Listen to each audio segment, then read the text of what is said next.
Hello friends, welcome back. And what are we going to talk about today? Obviously the budget. That was the most important economic announcement that we had last week. And what a budget it has been. And what a ride in the markets we've had. But don't worry, I'm not going to bore you with the fiscal math and the numbers. I think you would have read about it and heard enough on television.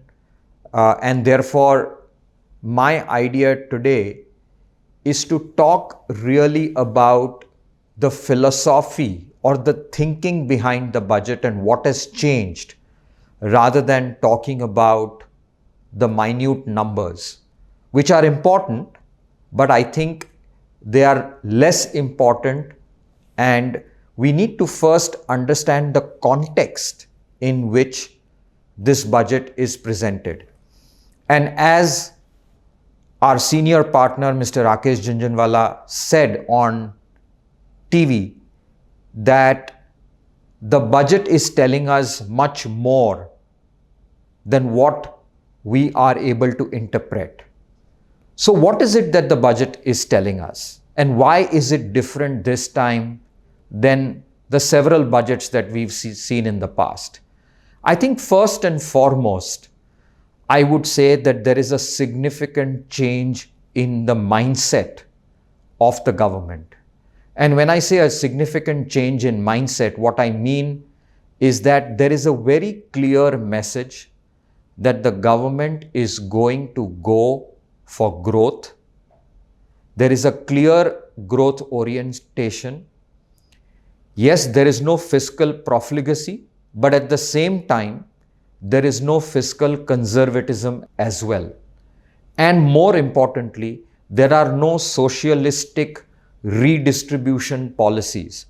What I mean by that is that this budget is not about tax the rich, take the money, and then spend it on capex or give it to the poor. And to that extent, I think the philosophy or the message of this budget is very, very different, is refreshingly different. And finally, I think what we all expected is that the government has moved right of center. Obviously, there is a significant and visible push to infrastructure, to creating productive assets, because that is the only way that we will be able to improve the long-term competitiveness of our economy. The other landmark feature of the budget is transparency. I think this time government took the advantage of the COVID crisis, where every country is running high fiscal deficits, and therefore you are not made to stand out and look like the mischievous boy in the class. And they've used this opportunity to bring all the off-balance sheet items onto the balance sheet. What it means is that there are no hidden loans that were sitting on the balance sheet of Food Corporation of India, hidden subsidies. Everything is now transparently being bought into the budget. And while that's a good thing, do you know what is the big upside of being transparent? The big upside of being transparent is that you cannot move the clock backwards. Once you set a high standard for yourself, people will hold you accountable to that high standard. And today, markets, media, everybody, once you've decided that this is the right path I'm going to take, I'm going to show every expenditure very clearly in the open, in black and white, in the budget, you cannot go back now. And that is a big, big positive about the budget, that we have been very, very transparent, and the years of hiding expenses in several heads has now been taken off, and everything has been accounted for. Third thing is that we believe that the assumptions that the budget has made regarding revenues, tax collections are very, very credible, and also we believe can easily be beaten, and we will talk about that a little later. And last but not the least, the government continues the reform momentum. As we all know, and we've spoken about it in the past, that the government took advantage of the COVID crisis to do labor reforms, to do manufacturing reforms, to do farm reforms. And despite the opposition to the farm reforms, the government has not dithered away from doing more reforms. And therefore, in this budget, we've seen a couple of more important structural reforms. The biggest among them, in my opinion, is strategic privatization and disinvestment of public sector units.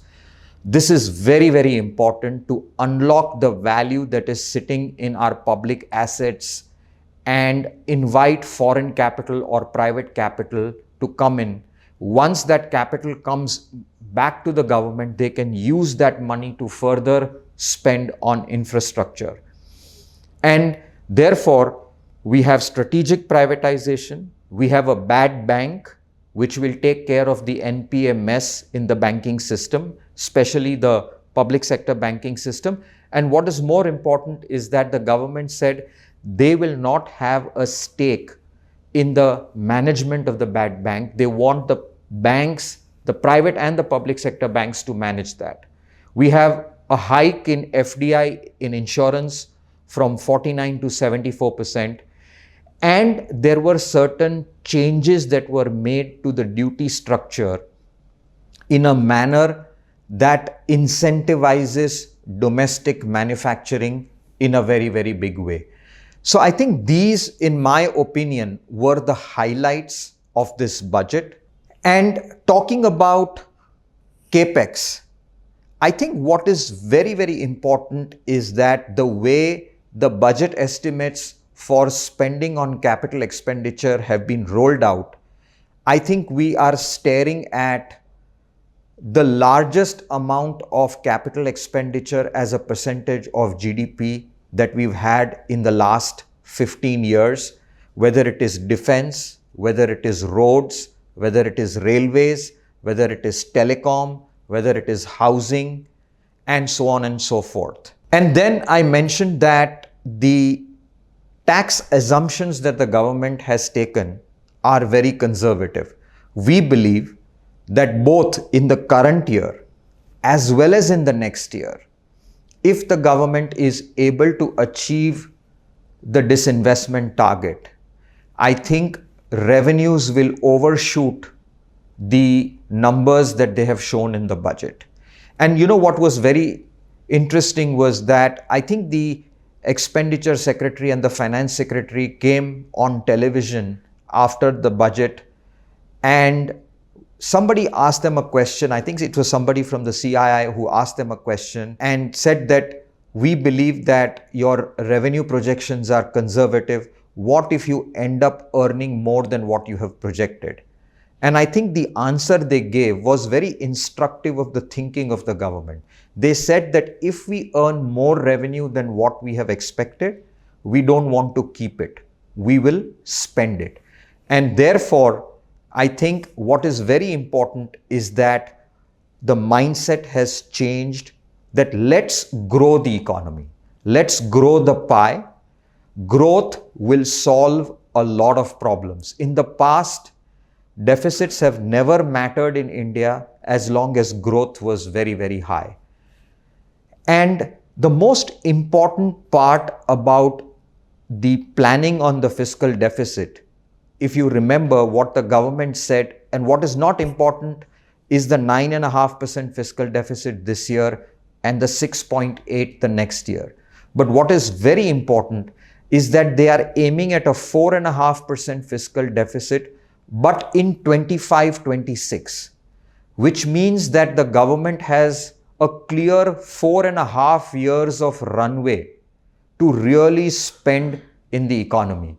And I think that is a big game changer, which is the change of mindset, that you do not want to be stuck into a low growth environment, and truly after a long period of time, the government is thinking about a counter-cyclical fiscal strategy. Therefore, in summary, I believe that we are at an inflection point in our economy. I personally believe that we are staring at a situation like we were in 2003-4.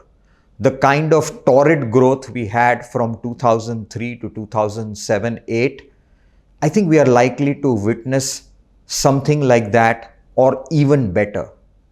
Secondly, the government thinking and policy has moved clearly to the right. There is focus on growth without any new taxes. As the economy accelerates, corporate profitability will surprise on the upside.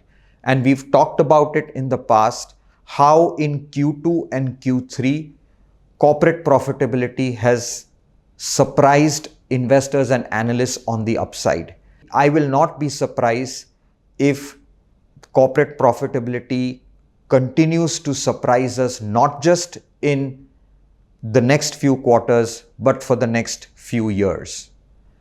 And therefore, lastly, I would emphasize that visibility of growth and quality of growth at this stage are more important than market valuations. So don't excessively worry about market valuations. Markets will always reward if the visibility or glide path for growth is good, strong, and the quality of that growth is improving. And I think that is what is likely to happen. The quality of growth of the Indian economy and the rate of growth of the Indian economy is likely to improve. And hence, the growth in corporate profitability is also improving dramatically. And therefore, my recommendation is that it is time to be overweight equities. Do not fret too much about valuations. Do not try to take your asset allocation decisions or investment decisions looking at the Nifty levels. And I've said this before, and I'm saying this again, that people should not miss this opportunity to allocate adequately to equities. I see an extremely bright future for the economy and for the markets for the next 2 to 3 years.